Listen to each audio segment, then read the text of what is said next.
सत्संग का महत्व सर्वज्ञ कर रहे थे रामचरितमानस के पाठ में तथा संत और असंत का लक्षण भी समझ रहे थे। सत्संग की कितनी आवश्यकता है, मर्यादा पुरुषोत्तम भगवान श्री राम जी का वचन हम लोग सुन रहे थे। संपादक ऋषि पधारे हैं भगवान श्री राम जी के दरबार में और भगवान श्री राम जी इन दो बताए बहुत आदर सत्कार सम्मान के साथ उन्हें आसन बैठने के लिए दिए और फिर उन्होंने कहा, बड़े भागपाती सत्संगा बिना ही प्रयास हो ही भव भोगा। आज बड़ा सौभाग्य का सक्षम आ गया कि सत्संग मिल गया। क्योंकि सत्संग प्राप्त होने पर भवसागर से पार करने के लिए और दूसरा कोई प्रयास नहीं किया जाता। बिना ही प्रयास हो ही भव भोगा। सिर्फ जिंदगी में सत्संग आ जाए फिर इस सुख के सागर से जीव बिना प्रयास के पार कर जाता। मानो परम प्रभु सर्वेश्वर को प्राप्त कर लेता। परमात्मा की प्राप्ति के बगैर यह जीव भवसागर का गोता खाते रहता है। हम लोग सिद्धांत के पाठ में संत के सिद्धांत के पाठ में प्रातः काल पाठ कर रहे थे। आवान ज्वलन समुद्र दूजा है नहीं जग में कोई, इसके निवारण के लिए प्रभु भक्ति करके चाहिए। जन्म लेना और मर जाना इससे बढ़कर दूसरा कोई दुख नहीं है। और जब तक कि परमात्मा की प्राप्ति नहीं होती जीवात्मा को यही सबसे भारी दुख लगा पाता है। और भगवान कहते हैं अब प्रयास करने की जरूरत नहीं। संतों का संग दे गया, वो जो कहेंगे अगर कर लिए तो मानो भवसागर से पार कर गए। गोस्वामी जी ने कांड में लिखा है, सत्संग की कितनी बड़ी महिमा।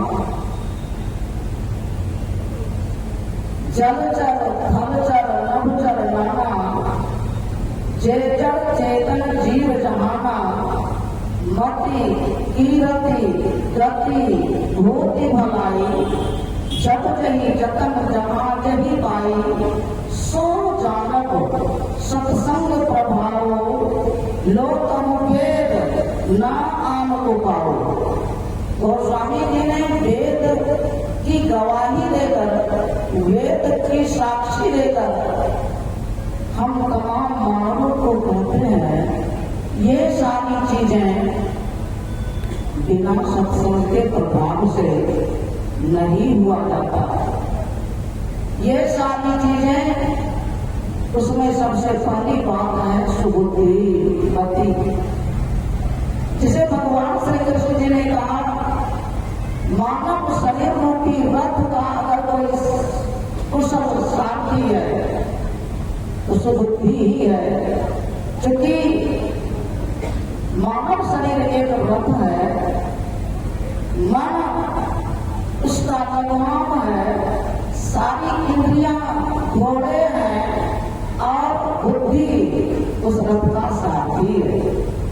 सारथी वही है जो दिशा देने का काम करता है,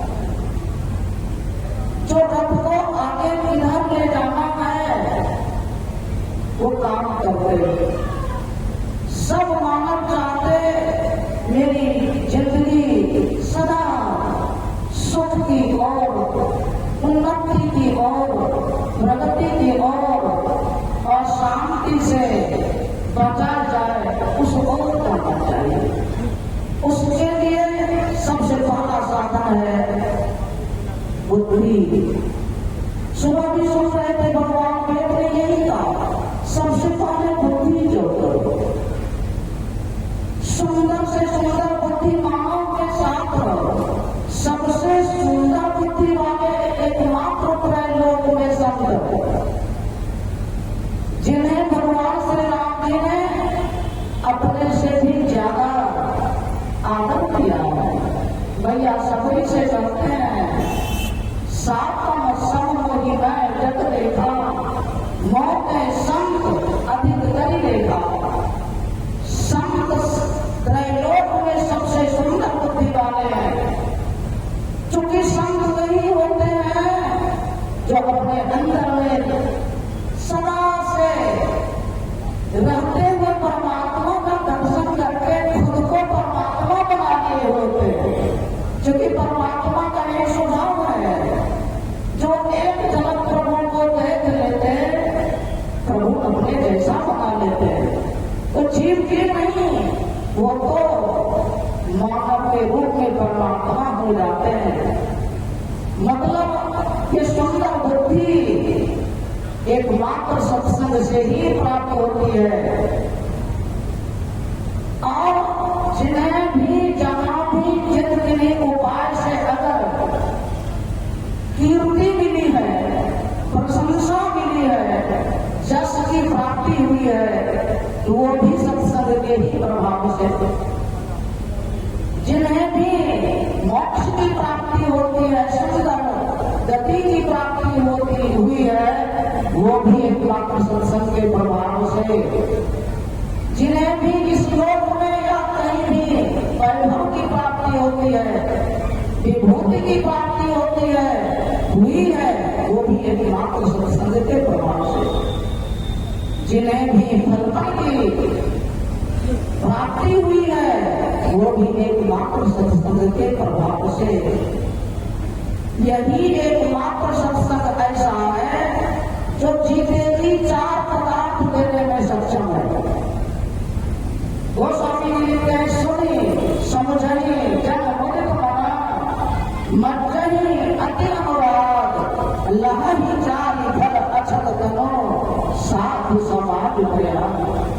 यह सत्संग चारों पदार्थ जीते जी देता है, लेकिन शर्त यही है कि सत्संग के हर शब्द को और मनोजोगपूर्वक आनंद मन से सुने, समझे और अत्यंत अनुराग श्रद्धा प्रेम से जीवन में उतारे। यही शर्त है। सुनी समझही जन मुदित मना, मज्जही अति अनुराग। सत्संग के हर शब्द को अत्यंत श्रद्धा प्रेम के साथ जीवन में जो उतारेंगे, उन्हें सत्संग जीते जी चार पदार्थ देता है। सबसे पहला पदार्थ है अर्थ, दूसरा पदार्थ है धर्म, तीसरा पदार्थ है काम और चौथा पदार्थ जो संतों के ज्ञान में विचार में सबसे श्रेष्ठ फल है, वो है मोक्ष।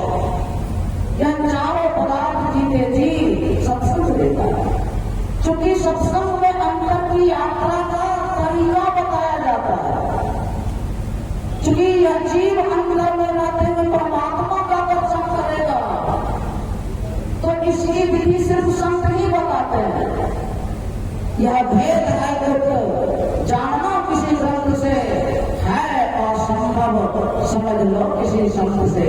यही गुरु महाराज की कहने की कृपा की। भिन्न दया संतन में ही जानना इस राह को, हुआ नहीं होता नहीं, वो हो हमारा है नहीं। ये अंदर की यात्रा परमात्मा की प्राप्ति की असली विधि है। जिस विधि को प्राप्त करके जो जीवन में हम पालन करते हैं, उन्हें नमूना प्राप्त खुद ही होता है। हम जीवात्मा के ऊपर प्रातः काल भी सुन रहे थे। परमात्मा और जीवात्मा शरीर के भीतर, और परमात्मा हर जगह समान रूप से व्यापक है। शरीर के भीतर जो परमात्मा है, जीवात्मा के पास परमात्मा और जीवात्मा के बीच में तीन आवरण, अंधकार, प्रकाश और सत्य। यही नमूना अंतर की यात्रा में जीव अपने प्राप्त होता है। मतलब अंदर में अवंग में प्रभु का प्रकाश मिलता है। गुरु महाराज ने कहा मिला है, खोजो तुमको भी मिलेगा। खोज करो अंतर बुद्धियारी, दृष्टिवान को देखा। इसके लिए गुरु देवी का चरण सेव कर भेद भक्त पा लेता है। सिर्फ भेद पाने वाले से नहीं होगा, निश्चित सूरत अधर्म कर रात दिन उस वृत्ति के मुताबिक ध्यान करने से होगा। अधर्म मतलब ध्यान करना, शरीर से बाहर अपने को पहुंचाना।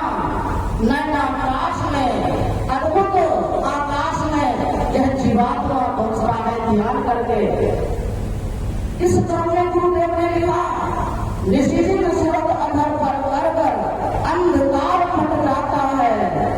पीली नीली लाल सफेदी श्याही सर्व बताता है। इतना ही नहीं, छट छट छट छट बिजली छट गए, घोर आकार दिखाता है। चंदा उगत आंख बंद में आपको मिलेगा। चंदा उगत उदय हो मधुओं दूर शब्द मिल जाता है। अंतिम जो आवरण है शब्द, वो जीवात्मा को प्राप्त होता है। और सुन ही रहते हैं, इसके लिए शब्द साधना करके इस अंतिम आवरण शब्द के बनने से भी यह जीव ऊपर उठता है, अपने आप की दृष्टि खुलती है।